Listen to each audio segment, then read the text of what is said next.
गुढीपाडवा हा नवीन वर्षाचा पहिला सण. तर गुढीपाडव्यापासूनच आपल्या मराठी नवीन वर्षाची सुरुवात होते. तर गुढीपाडवा स्पेशल आज आपण बनवणार आहे महाराष्ट्रीयन व्हेज जेवणाची थाळी. चला तर मग सुरू करूया रेसिपीला. तर त्यासाठी मी इथं बघा श्रीखंड बनवणार आहे. त्यासाठी मी इथं पावशर दही घेतलं आहे. आता हे दही आपल्याला एका स्वच्छ कपड्यामध्ये बांधून ठेवायचं आहे, म्हणजे त्याच्यातून सगळं पाणी निघून जाईल आणि आपला घट्ट चक्का असा आपल्याला सेपरेट होईल त्याच्यातून. तर बघा इथं एकदम घट्ट असं बांधून ठेवायचं. तुम्ही हे लटकून वगैरे पण ठेवू शकता, पण उन्हाळा असल्यामुळे दही पटकन आंबट होतं, त्यामुळे हे असं बांधून ठेवायचं आणि त्याच्यावरती असं जड काहीतरी वस्तू ठेवायची. तर आता हे बघा मी फ्रीजमध्ये ठेवणार आहे. तर तोपर्यंत आपण व्हेज पुलाव बनवायला घेऊया. तर त्यासाठी मी एका कुकरमध्ये बघा 2 पळी तेल घातले. तेल थोडंसं गरम झालं की त्याच्यामध्ये घालायचं जिरं आणि थोडासा खडा मसाला. त्याच्यामध्ये मी घेतले हिरवी वेलची, मसाला वेलची, लवंग, दालचिनी आणि मिरी घेतलेत. आणि त्याच्यामध्ये आपण घालणाऱ्या भाज्या, मी इथं सगळ्या भाज्या थोड्या थोड्या घेतलेल्या आहेत. गाजर, वटाणा, बीन्स आणि फ्लावर घेतलेला आहे. तुम्ही तुमच्या आवडीनुसार कोणत्याही भाज्या घेऊ शकता. आता थोडंसं एखाद मिनिटभर आपल्याला भाज्या तेलामध्ये परतून घ्यायच्या आहेत. आणि आता त्याच्यामध्ये मी घालणार आहे एक अर्धा चमचा मीठ. आणि आपण व्हेज पुलाव बनवतो आहे त्यामुळे मी इथं कांदा, टमॅटो वगैरे काहीच वापरलेलं नाही, कारण व्हेज पुलावमध्ये बऱ्यापैकी कांदा, टमॅटो वगैरे जास्त प्रमाणात वापरत नाहीत, फक्त गरम मसाला वगैरेच वापरला जातो. तर मी इथं अर्धा चमचा गरम मसाला घातला आहे आणि 1 वाटी तांदूळ घातले. बघा मी इथं बिर्याणीचा तांदूळ वापरलेला आहे. तुम्ही हे तांदूळ धुवून पण घेऊ शकता, पण मी तसंच वापरलेलं आहे इथं तांदूळ. तर 1 वाटी तांदळासाठी मी इथं 2 वाटी पाणी घालणार आहे त्याच्यामध्ये. हे प्रमाण म्हणजे 1 वाटी तांदळासाठी 2 वाटी पाणी हे प्रमाण बरोबर आहे. आपला भात एकदम व्यवस्थित म्हणजे शिजला जातो, मोकळा होतो सुटसुटीत असा. त्यामुळे जास्त पाणी घातलं तर आपला भात जास्त शिजला जाऊ शकतो, गिजगा होऊ शकतो. त्यामुळे बरोबर प्रमाणातच पाणी घालून आपला भात छान व्यवस्थित होतो. आता मी ह्याच्यामध्ये घालणार आहे 1 चमचा तूप आणि आपल्याला कुकरच्या 3 शिट्ट्या करून घ्यायच्या आहेत. तर कुकरला झाकण लावून बघा 3 शिट्ट्या मी करून घेणार आहे. तोपर्यंत आपण भाजी बनवायला घेऊया. तर बघा इथं मी कुर्मा बनवणार आहे, व्हेज कुर्मा. तर त्यासाठी मी इथं एका कुकरमध्ये 2 पळी तेल घेतलेलं आहे, थोडंसं जिरं घातलं आहे आणि थोडासा हिंग घालणार आहे फोडणीसाठी. आणि आता त्याच्यामध्ये घालायचा एक चिरलेला कांदा घेतला आहे मी, बारीक चिरलेला कांदा थोडासा गुलाबी रंगापर्यंत परतवून घ्यायचा. आपला कांदा थोडासा भाजला की त्याच्यामध्ये आपण घालणार आहे एक बारीक चिरलेला टमॅटो घातला की त्याच्यामध्ये लगेच मीठ घालायचं. मी इथं अर्धा चमचा मीठ घालणार आहे, म्हणजे काय होतं की आपलं टमॅटो लगेच मऊ पडतं आणि लगेच शिजलं पण जातं. त्यामुळे थोडंसं मीठ घालायचं टमॅटो घातल्यानंतर, म्हणजे टमॅटो लगेच मऊ पडतो. आणि इथं घेतले बघा मी आलं, लसूण, 4 ते 5 काजू आणि थोडीशी कोथिंबीर घालून मी पेस्ट केलेली आहे त्याची. आणि ती पेस्ट आता मी घालणार आहे आणि आपल्याला ही पेस्ट छान तेल सुटेपर्यंत परतवून घ्यायचे, म्हणजे आल्या लसणाचा कच्चेपणा निघून जाईपर्यंत आपल्याला हे परतवून घ्यायचं आहे. आणि आता आपण त्याच्यामध्ये घालणार आहे बघा व्हेज कुर्म्यासाठी मी इथं वापरलेलं आहे वटाणा, फ्लावर आणि बटाटा घातला आहे. तुम्ही तुमच्या आवडीप्रमाणे भाज्या घालू शकता. तर मी इथं सगळ्या भाज्या 1 वाटी घेतलेल्या आहेत आणि वटाणा अर्धी वाटी घेतला आहे. हे सगळं थोडंसं मिक्स करून घ्यायचं मसाल्यामध्ये,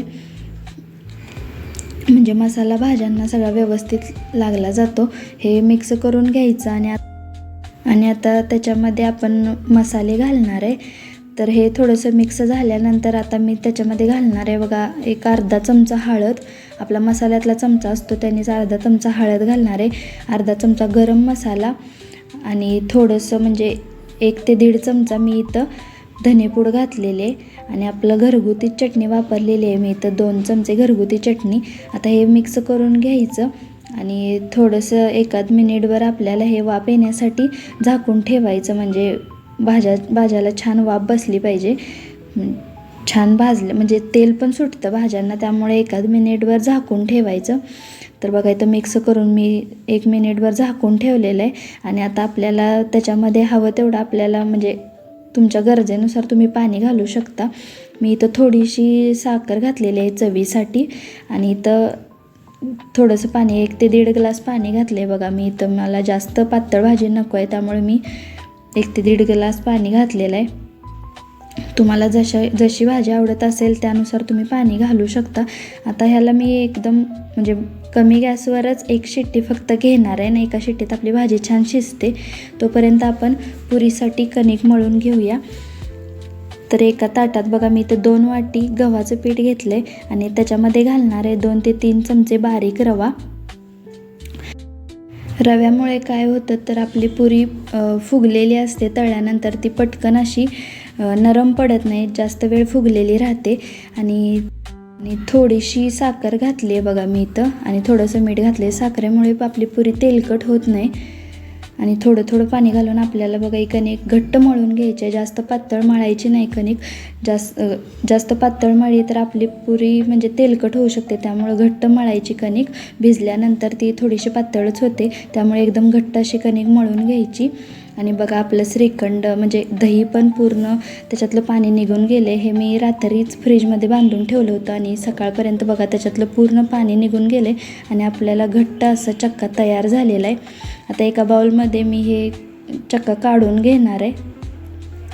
आणि काय करायचं, हे एकदम क्रीमी टेक्स्चर त्याला येईपर्यंत आपल्याला विस्करच्या मदतीने हे छान फेटून घ्यायचं आहे. बघा असं एकदम क्रीमी टेक्स्चर येईपर्यंत छान मिक्स करून घ्यायचं. हे श्रीखंड आपण बाहेर म्हणजे मार्केटमध्ये वगैरे मिळतं त्याचप्रमाणे आपण बनवणार आहे, पण एकदम घरगुती पद्धतीने आणि एकदम चविष्ट असं श्रीखंड तयार होतं. तर यासाठी मी इथं बघा 4 ते 5 चमचे बारीक केलेली साखर घेतली आणि त्याच्यामध्ये थोडेसे पिस्ता घातले होते. एक 8-9 पिस्ता घालून मी ही साखर आणि पिस्ता बारीक केलं होतं, ते मी 4 ते 5 चमचे घातलेलं आहे. इथं आपण पिस्ता श्रीखंड बनवते म्हणून मी साखरमध्येच पिस्ता घातले होते बारीक करण्यासाठी. आणि बघा किती क्रीमी टेक्स्चर आले. बघा असं एकदम घट्ट झालं पाहिजे, पडत पण नाही आहे ह्याच्यातून खाली लगेच. असंच क्रीमी टेक्स्चर झालं पाहिजे. आणि कलर पण किती छान आलं आहे बघा, आपण कोणताही कलर वापरलेला नाही आहे. आणि त्याच्यामध्ये मी घातले आता अर्धा चमचा वेलची पूड घातली आहे. वेलची पूड व्यवस्थित मिक्स करून घ्यायची आणि वरून थोडेसे पिस्त्याचे काप घालून आपलं श्रीखंड तयार झालं आहे बघा. हे तुम्ही आत्ता तुम्हाला हे थोडंसं पातळ वाटतं आहे साखर घातल्यामुळे, थोडंसं फ्रीजमध्ये ठेवलं की त्याला घट्टपणा येतो. तर बघा तयार झालं आहे आपलं श्रीखंड. हे तुम्ही फ्रीजमध्ये ठेवून थंडगार सर्व करू शकता. खायलाही खूप छान लागतं हे श्रीखंड. बघा किती छान दिसते. आणि तयार आहे आपलं श्रीखंड. हे आता आपण फ्रीजमध्ये ठेवूया. आता आपली कणिक पण छान भिजली आहे, पुऱ्या तळायला घ्यायच्या. आता एका कढईत मी इथं तेल गरम करायला ठेवले आणि छोटे छोटे गोळ्या करून मी पुऱ्या लाटून घेणार आहे. पुऱ्या आपण जास्त पातळ पण करायच्या नाहीत, जास्त जाड पण करायच्या नाहीत. मध्ये बऱ्यापैकी थोडीशी पुरी जाडच ठेवायची आणि काठ आपण पातळ लाटून घेतले तरी चालतात, पण मध्ये जास्त पातळ करायची नाही. आणि जास्त पातळ केल्यामुळे काय होतं, पुरी आपली फुगत नाही, त्यामुळे जास्त पातळ पण पुऱ्या लाटायच्या नाहीत. बघा या पद्धतीने पुऱ्या लाटून घ्यायच्या. आता माझ्या सगळ्या पुऱ्या लाटून झालेत.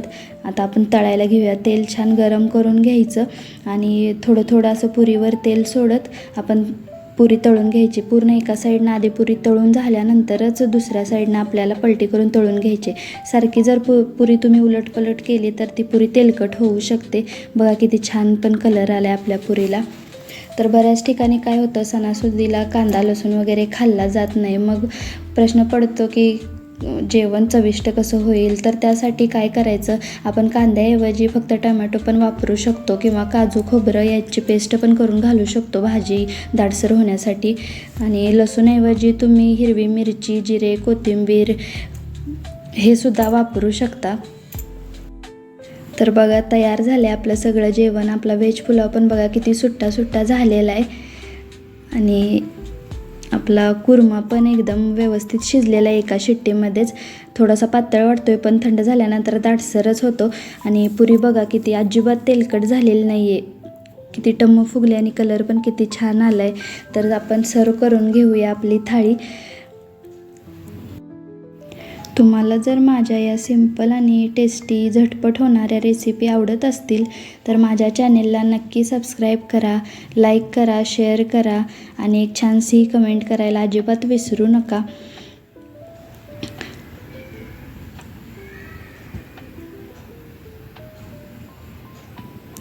बघा इथं मी कांदा भजी बनवलेली आहेत. तुम्ही ह्याला खेकडा भजीसुद्धा म्हणू शकता. एकदम कुरकुरीत झालेत आणि बिना सोडा घालता मी हे भजी बनवलेले आहेत.